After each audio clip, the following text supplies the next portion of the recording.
पुराने जमाने की बात है, जब कस्बे छोटे छोटे होते थे और लोगों का जीना बैठना, खाना पीना सब कुछ सीधे जमीन और जंगल के सहारे चलता था। मिट्टी की पगडंडियां, बैलगाड़ियों की चरमराहट और दूर से आती लकड़ी के चिरने की थाप, यही उस दौर की पहचान थी। उसी कस्बे के किनारे एक सादा सा कच्चा मकान था, जिसके आंगन में नीम का पेड़ और उसके नीचे लकड़ियों का छोटा ढेर पड़ा रहता। यह मकान एक मेहनतकश लकड़हारे का था। उसका बदन मजबूत था, कंधे चौड़े, हाथों की नसें उभरी हुई, चेहरे पर धूप और धूल की एक स्थायी परत, जैसे वक्त ने अपनी छाप उस पर गहरी कर दी हो। उस लकड़हारे का एक ही सहारा था, उसका 9 बरस का बेटा। दुबला पतला, मगर आंखों में जिज्ञासा और होठों पर एक शरारती मुस्कान। हर सुबह वो अपने अब्बा के साथ जंगल जाता, लकड़ी काटने में मदद करता, गट्ठर बांधता और कभी कभी थक कर नीम की छांव में सुस्ताने लग जाता। बरसों से उनकी रोज की राह तय थी। गांव से पूरब की पगडंडी पकड़ते, नदी किनारे से गुजरते, फिर उन पेड़ों के झुरमुट में पहुंचते जिनकी लकड़ी बाजार में औसत दाम पर बिक जाती। यह रास्ता आसान था, जानवरों का डर नहीं, और हर मोड़ पहचाना हुआ। मगर उस दिन सुबह की ठंडी हवा में बेटे ने धीरे से कहा, अब्बा, क्यों ना आज उस गहरे रास्ते से चलें जो पहाड़ी के पार जाता है। कहते हैं वहां की लकड़ी मोटी होती है और बाजार में अच्छी बिकती है। लकड़हारा ठिठका। वह रास्ता गांवों में मशहूर था, मगर डर के लिए, लालच के लिए नहीं। लोग कहते थे वहां के पेड़ इतने घने हैं कि धूप भी जमीन पर पूरी नहीं उतरती। जमीन पथरीली और ढलानदार है और कभी कभी वहां जंगली जानवर भी दिख जाते हैं। लकड़हारे ने बेटे की ओर देखा। उसके चेहरे पर डर नहीं, बल्कि खोज की एक चमक थी। मन ही मन उसने सोचा, शायद एक दिन बेटे को नए रास्ते अपनाने की आदत डालनी होगी। मगर आज आखिरकार उसने गहरी सांस भरी और बोला, ठीक है, मगर संभल कर चलना। उस तरफ के जंगल में साए लंबे होते हैं और आवाजें गहरी। दोनों ने अपनी घिसी हुई कुल्हाड़ियां उठाई, एक पुराना रस्सी का टुकड़ा गट्ठर बांधने के लिए साथ लिया और खाने के लिए सूखी रोटियां कपड़े में बांधकर थैले में डाल ली। दरवाजे पर ताला लगाया और नीम की छांव छोड़ उस अनजानी पगडंडी की ओर चल पड़े। जैसे जैसे वे आगे बढ़ते गए, हवा में नमी बढ़ती गई। पत्तों के बीच से छन कर आती धूप टुकड़ों में जमीन पर गिरती और कहीं कहीं तो पेड़ों की डालें इतनी उलझी हुई थीं कि नीचे हल्का अंधेरा सा छाया रहता। पगडंडी के दोनों ओर झाड़ियों में अजनबी परिंदे फुदक रहे थे, जिनकी आवाज गांव के हिस्से में कभी सुनाई नहीं देती थी। बेटे के कदम तेज थे, लेकिन आंखें चारों तरफ घूम रही थीं। कभी जमीन पर बिखरे जंगली फूल, कभी किसी पेड़ की टेढ़ी डाल, कभी हवा में लटकता कोई मकड़ी का जाल। लकड़हारे के मन में हल्की चिंता थी, मगर साथ ही एक अजीब सुकून भी कि बेटा अब जंगल को सिर्फ कमाई की जगह नहीं, बल्कि एक रहस्यमय किताब की तरह देख रहा है। और यूं उस सुबह उठाया गया यह छोटा सा फैसला रास्ता बदलने का उनकी जिंदगी के आने वाले कई मोड़ों की नींव रख गया। गहरे जंगल की यह पगडंडी मानो किसी पुरानी दास्तान के पन्नों में दबा हुआ रास्ता थी।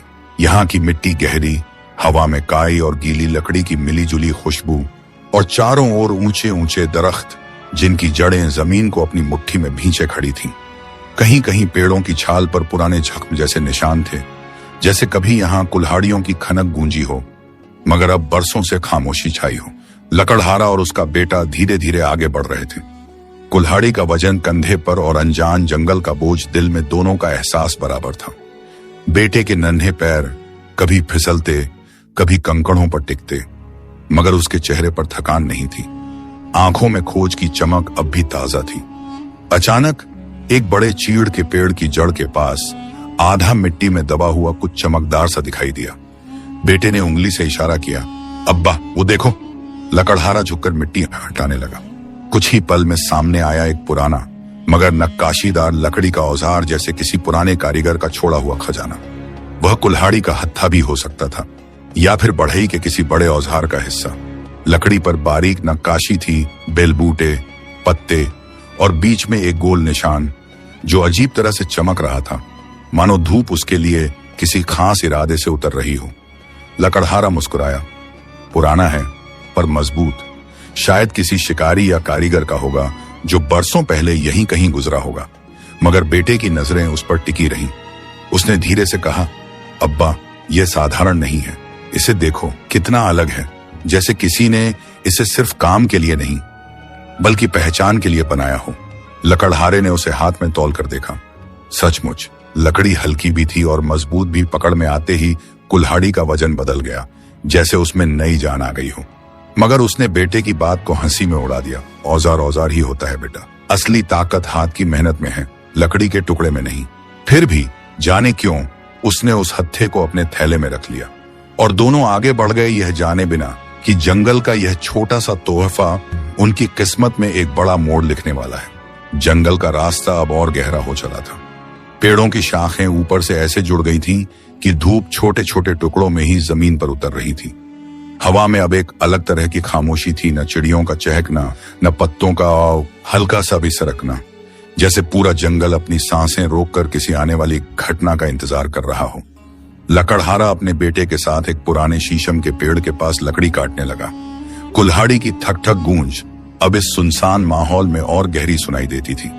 बेटा पास ही गिरी हुई डालियां इकट्ठा कर रहा था कि अचानक उसके कानों में एक अजीब सी आवाज पड़ी, न तो इंसान की, न पूरी तरह जानवर की, बल्कि दर्द और थकावट से भरी हुई कराह। उसने घबराकर आवाज दी, अब्बा, आप सुन रहे हैं? लकड़हारे ने कुल्हाड़ी रोकी, कान लगाकर सुना और फिर धीरे से सिर हिलाया। हाँ, कोई जख्मी जानवर है। आवाज झाड़ियों के उस पार से आ रही थी। दोनों ने सावधानी से कदम बढ़ाए ताकि पैरों के नीचे पत्ते भी ज्यादा न चरमराएं। जैसे जैसे वे करीब पहुंचे, आवाज साफ होती गई। हर कराह में बेचैनी और दर्द की मिलावट थी। झाड़ियों को हटाते ही सामने का मंजर दोनों को ठिठका गया। एक बड़ा भूरा रीछ, भारी भरकम जिस्म, मोटी फर वाली खाल, मगर हालत निहायत खराब। उसका अगला पंजा एक लोहे के शिकारी फंदे में बुरी तरह फंसा हुआ था। पंजे से खून रिस रहा था और जमीन पर छोटे छोटे लाल धब्बे बन गए थे। उसकी आंखों में डर भी था और थकावट भी, जैसे वह समझ नहीं पा रहा हो कि इंसान उसकी मुक्ति बनेंगे या मौत का सबब। बेटे का चेहरा पीला पड़ गया। अब्बा, ये तो हमें खा भी सकता है। लकड़हारे ने गहरी सांस ली। दिल की धड़कन तेज थी, मगर रीछ की आंखों में उसने कुछ और देखा। कोई जंगली शिकारी पर नहीं, बल्कि मदद की पुकार। बेटा, उसने धीमे से कहा, जानवर भी दर्द में इंसान जैसा ही होता है। अगर डर छोड़ दें, मांगते हैं। रीछ ने उन्हें आते देख गुर्राने की कोशिश की, मगर दर्द ने उसकी आवाज को कमजोर कर दिया। लकड़हारे ने बेटे को पीछे रहने का इशारा किया और एक पल को खड़ा रहकर सोचने लगा, क्या यह हमारी बेवकूफी होगी या नेक काम? उन्हें अंदाजा नहीं था कि इस रीछ से हुई यह पहली मुलाकात उनकी जिंदगी के सबसे खास और अनोखे रिश्तों की शुरुआत बनने वाली है। लकड़हारा वहीं खड़ा रहा। एक पल के लिए आसमान की तरफ देखा, मानो ऊपर वाला भी उसका इरादा परख रहा हो। फिर उसने धीरे धीरे अपनी कुल्हाड़ी जमीन पर रख दी और खाली हाथ रीछ के करीब जाने लगा। बेटे ने घबराकर उसका बांह पकड़ लिया। अब्बा, मत जाइए, ये हमें नोच देगा। लकड़हारे ने मुस्कुराकर कहा, जब किसी के जख्म का दर्द उसके डर से बड़ा हो जाता है तो वो हमला नहीं करता, बस बचाव चाहता है। वो सावधानी से झाड़ियों हटाता हुआ रीछ तक पहुंचा। लोहे का फंदा मोटा और जंग लगा था। उसके दांत पंजे में बुरी तरह धंसे हुए थे। हर हलचल पर रीछ हल्का सा कराह उठता। उसकी सांसें तेज और भारी थीं, जैसे हर सांस उसके लिए एक जंग हो। लकड़हारे ने बेटे को आवाज दी, थैला खोल, उसमें पानी की छोटी मशक है। बेटा कांपते हाथों से मशक लेकर आया। लकड़हारे ने थोड़ा पानी अपनी हथेली में भरकर रीछ के मुंह के पास किया। पहले तो रीछ ने सिर पीछे खींचा, फिर धीरे धीरे सावधानी से उसकी हथेली से पानी पीने लगा। उस पल बेटे की आंखों में डर की जगह हैरत आ गई। वो जंगली दैत्य जैसा रीछ इंसानी हाथ से पानी पी रहा था। अब असली काम शुरू हुआ। लकड़हारे ने अपनी लोहे की कील निकालकर फंदे के जाम हिस्से में खोसी और धीरे धीरे दांत ढीले करने लगा। रीछ बीच बीच में गुर्राता, लेकिन लकड़हारे की निगाहें उसकी आंखों में टिकी थीं। एक भरोसे का अदृश्य धागा खिंच रहा था। कुछ देर की मेहनत के बाद फंदा खुल गया। रीछ ने पंजा झटका, मगर फिर वहीं बैठा रहा। लकड़हारे ने उसके घाव पर अपने कपड़े का टुकड़ा बांधा ताकि खून रुक सके। बेटा चुपचाप पास खड़ा यह सब देख रहा था। उसके दिल में पहली बार जंगली जानवर के लिए हमदर्दी जागी। फिर लकड़हारे ने धीरे से कहा, जा, अब तू आजाद है। रीछ ने उनकी ओर एक लंबी नजर डाली, जिसमें न डर था न गुस्सा, बल्कि एक अजीब सी पहचान और शुक्रिया छुपा था, और फिर भारी कदमों से झाड़ियों में गुम हो गया। कोई इनाम नहीं मिला, न कोई गवाह था इस नेकी का, मगर बाप बेटे दोनों के दिल में भी एक अजीब सुकून उतर आया। जैसे किसी ने उनके नेक इरादे पर अपनी मुहर लगा दी हो। रीछ की मदद किए कई दिन बीत गए। बाप बेटे की रोजमर्रा की जिंदगी फिर अपनी पुरानी रफ्तार पर लौट आई थी, मगर उस दिन का मंजर दोनों के दिल में अब भी ताजा था। कभी बेटा जंगल में चलते चलते कह देता, अब्बा वो रीछ अब ठीक हो गया होगा ना। लकड़हारा मुस्कुरा देता, अल्लाह ने चाहा तो ठीक ही होगा, जंगल अपना इलाज खुद कर लेता है। उस सुबह मौसम में एक अजीब सी खामोशी थी। हल्की सी ठंडी हवा चल रही थी और आसमान पर धुंधल के जैसे बादल थे। बाप बेटा गहरे जंगल में लकड़ी काटने पहुंचे। पेड़ की छाल पर कुल्हाड़ी की थाप गूंज रही थी कि अचानक झाड़ियों में सरसराहट हुई। बेटा ठिठक गया, अब्बा ये हवा की आवाज नहीं है। लकड़हारे ने कान लगाए, सचमुच यह हवा नहीं थी। कुछ भारी जिस्म पत्तों के बीच से दबे पांव बढ़ रहा था। अगले ही पल 3 बड़े बड़े भेड़िए झाड़ियों से निकलकर सामने आ गए। उनकी पीली आंखें चमक रही थीं और दांत खुले हुए जैसे किसी शिकार पर टूट पड़ने को तैयार हों। बेटे के हाथ से लकड़ियों का गट्ठर गिर पड़ा। लकड़हारे ने कुल्हाड़ी मजबूती से पकड़ ली, मगर जानता था कि 3 भेड़ियों से एक साथ टकराना आसान नहीं। भेड़िए गोलाई में घेरने लगे। उनकी हल्की गुर्राहट पूरे जंगल में गूंज रही थी और तभी पीछे से एक भारी गरजती हुई दहाड़ आई। वह इतनी गहरी थी कि पत्ते कांप उठे और हवा का रुख बदल गया। झाड़ियों के बीच से वही भूरा रीछ निकल आया जो कुछ दिन पहले जख्मी हालत में मिला था, मगर अब उसकी चाल में ताकत थी, आंखों में चमक थी। उसने सीधा भेड़ियों की तरफ दौड़ लगाई। जमीन पर पंजा मारा कि मिट्टी और पत्ते उड़ गए। भेड़िए अचानक रुक गए। उनकी गुर्राहट कांप में बदल गई। एक ने पीछे हटना शुरू किया, दूसरा साइड से भाग निकला और तीसरा भी पूंछ दबाकर झाड़ियों में गुम हो गया। रीछ ने एक पल बाप बेटे की ओर देखा, वही गहरी नजर जिसमें पहचान और एहसान का इशारा था, फिर बिना कोई आवाज किए वापस जंगल की गहराई में चला गया। बेटा अब भी सांसें तेजी से ले रहा था। उसने फुसफुसाकर कहा, अब्बा उसने हमारी जान बचा ली। लकड़हारे ने बेटे के कंधे पर हाथ रखकर कहा, नेकी कभी बेकार नहीं जाती बेटा, ये जंगल भी एहसान पहचानता है। उस दिन के बाद जंगल का डर जैसे उनके दिल से उतर गया था। भेड़ियों वाली घटना के बाद बाप बेटे के मन में एक अजीब सा भरोसा आ गया था। जंगल जो कभी उनके लिए सिर्फ रोजी कमाने की जगह था, अब उन्हें एक जीवित सांस लेती दुनिया की तरह महसूस होने लगा, जिसमें पेड़, झाड़ियां और जानवर सभी किसी न किसी रूप में एक दूसरे के साथी थे। लकड़हारा अक्सर सोचता, उस रीछ ने हमें क्यों बचाया?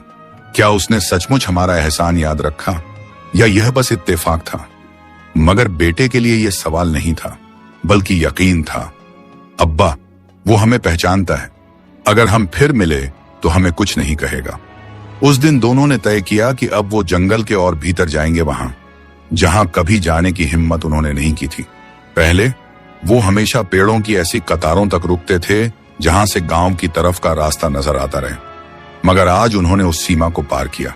जैसे जैसे वे आगे बढ़े, पेड़ों का आकार बदलने लगा। तनों का व्यास इतना चौड़ा कि 3 आदमी मिलकर भी उसे पूरी तरह घेर ना पाते। जमीन पर गिरा हर पत्ता इतना बड़ा था कि उसमें आसानी से 2-3 लकड़ियां लपेटी जा सकती थीं। ऊपर से घनी डालियां धूप को छनकर आने देती, जिससे जमीन पर हर वक्त हल्की सी ठंडक बनी रहती। हवा में एक गहरी पुरानी खुशबू थी, जैसे सदियों से भीगे हुए लकड़ी के तनों और जंगली फूलों की मिलावट हो। कहीं कहीं जड़ों के बीच छोटी छोटी पानी की धाराएं बह रही थीं, जिनका पानी इतना साफ कि नीचे की चिकनी कंकड़ियां गिन ली जाएं। बेटा हर चीज को गौर से देख रहा था। एक पेड़ की टेढ़ी शाख जो किसी हाथी की सूंड जैसी लग रही थी, एक पुराना चीड़ का ठूंठ जिस पर काई की मोटी परत थी, और दूर से आती एक खोखली सी दस्तक की आवाज जो शायद किसी कटफोड़वे की थी। लकड़हारे ने देखा कि यहाँ की लकड़ी बिल्कुल अलग थी।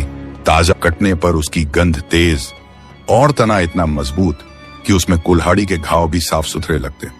उसने एक गिरी हुई डाल पर कुल्हाड़ी मारी और देखा कि लकड़ी का रंग भीतर से हल्का सुनहरा है। ये तो महंगी बिकेगी, उसने बुदबुदाकर कहा। बेटे की आंखें चमक उठी।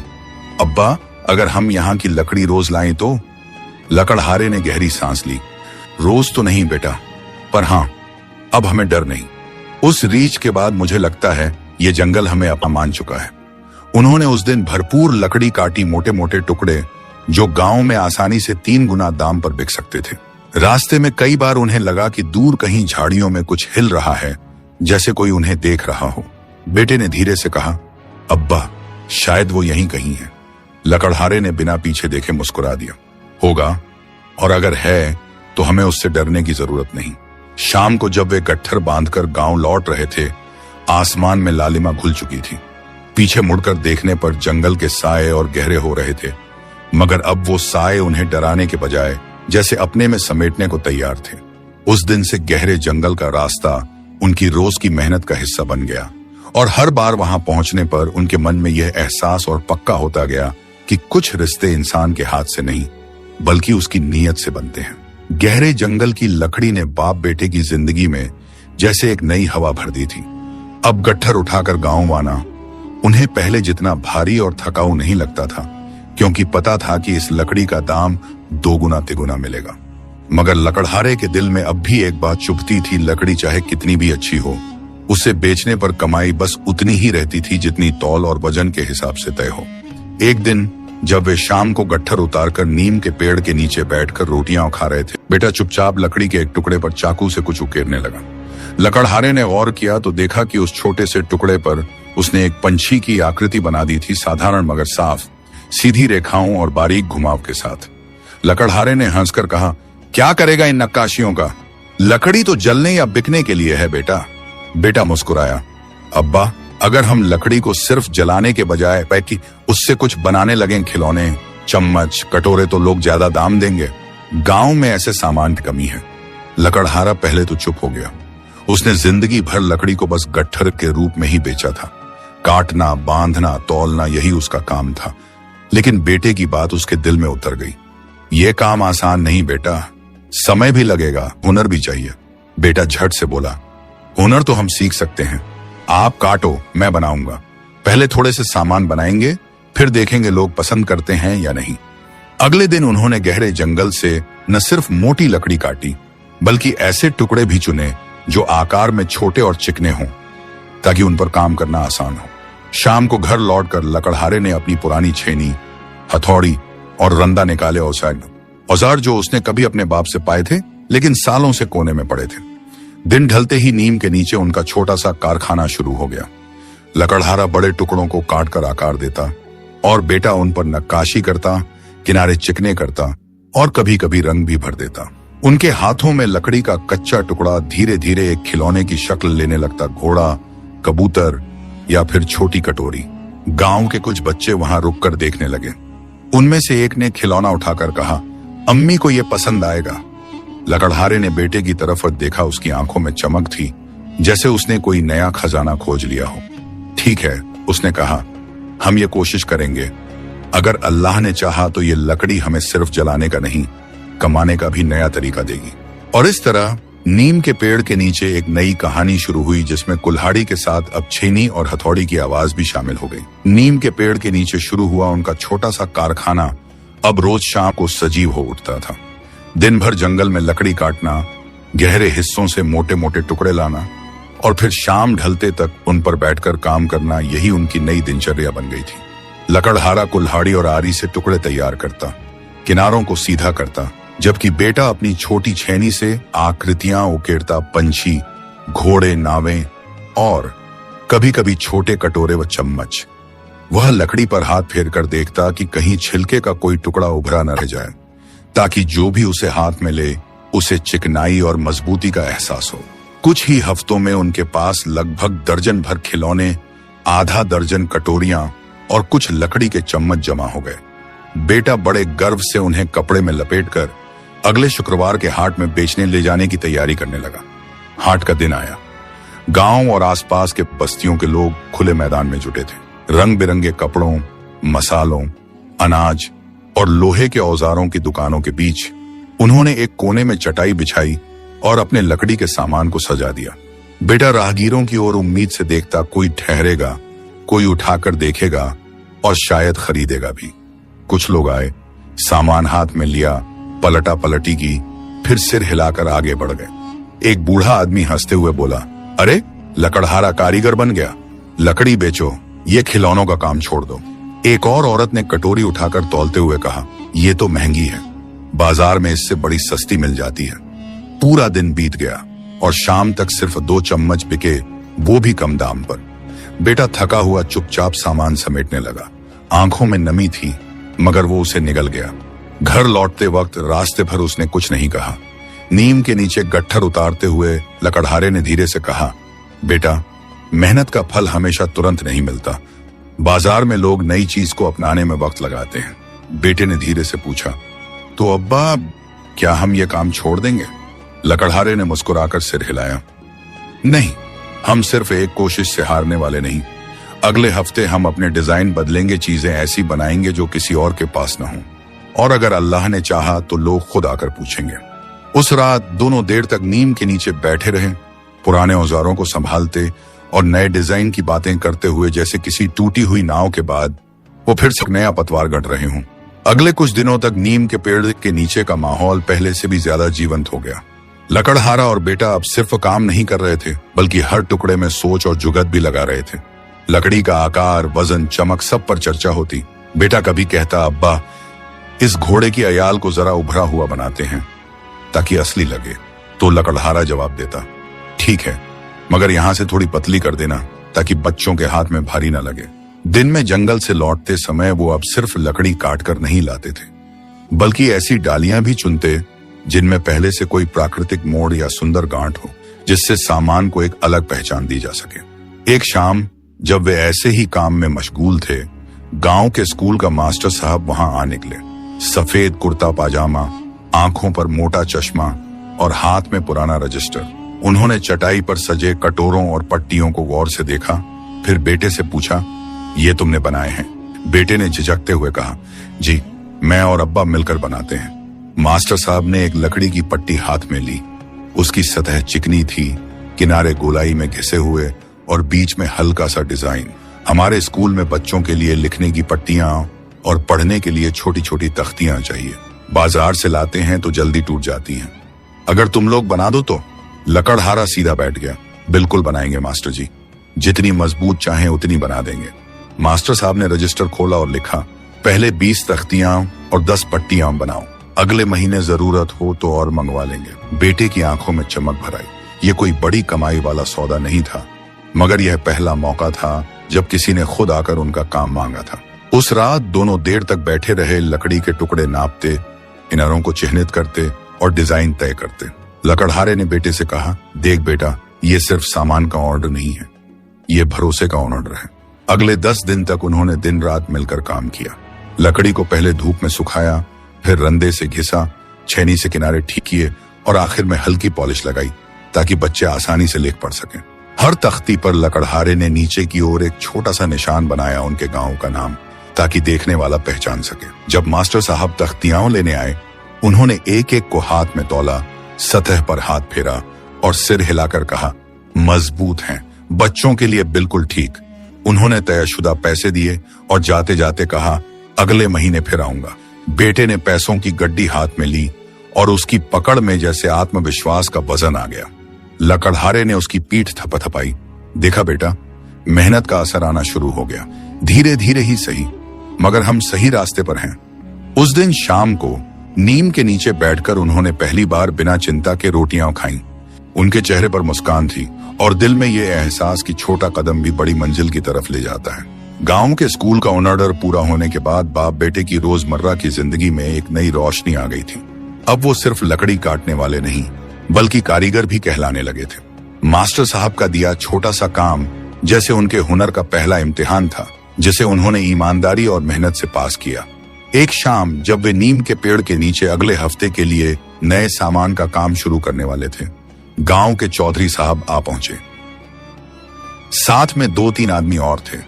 चौधरी साहब ने मुस्कुराते हुए कहा, भाई लकड़हारे, इस महीने कस्बे में सालाना मेला लग रहा है। वहां दूर दूर से लोग आते हैं, व्यापारी, कारीगर और तमाशे दिखाने वाले भी। तुम्हें भी अपना सामान लेकर वहां चलना चाहिए। लकड़हारा पहले तो हिचकिचाया। कस्बे के मेले में दुकान लगाना आसान काम नहीं था। वहां अच्छे कारीगरों का मुकाबला करना पड़ता था और भीड़ में अलग पहचान बनाना बड़ी बात होती थी। मगर बेटे के चेहरे पर सुनते ही उत्साह आ गया। अब्बा, हमें जरूर जाना चाहिए, वहां हमारे सामान को गांव से बाहर के लोग भी देखेंगे। अगले ही दिन से तैयारी शुरू हो गई। उन्होंने तय किया कि मेले के लिए सामान्य कटोरों और खिलौनों के अलावा कुछ खास चीजें भी बनाई जाएंगी, जैसे लकड़ी की नक्काशी वाले डिब्बे, सजावटी चम्मच और दीवार पर टांगने के लिए छोटी छोटी नक्काशीदार तख्तियां जिन पर कुरानी आयतें या फूल पत्तियों के डिजाइन हों। दिन में जंगल से लकड़ी काटना, शाम को औजारों से आकार देना और रात में लालटेन की रोशनी में बारीक नक्काशी, ये सिलसिला 15 दिनों तक चला। कभी कभी बेटा थक कर औजार गिरा देता तो लकड़हारा कहता, बेटा थकान मिट जाती है मगर मेहनत का असर हमेशा रहता है। मेला लगने का दिन आया। कस्बे की चौड़ी सड़कें सज चुकी थीं, रंग बिरंगे झंडे, मिठाई की खुशबू, ढोल नगाड़ों की थाप और हर तरफ चहल पहल।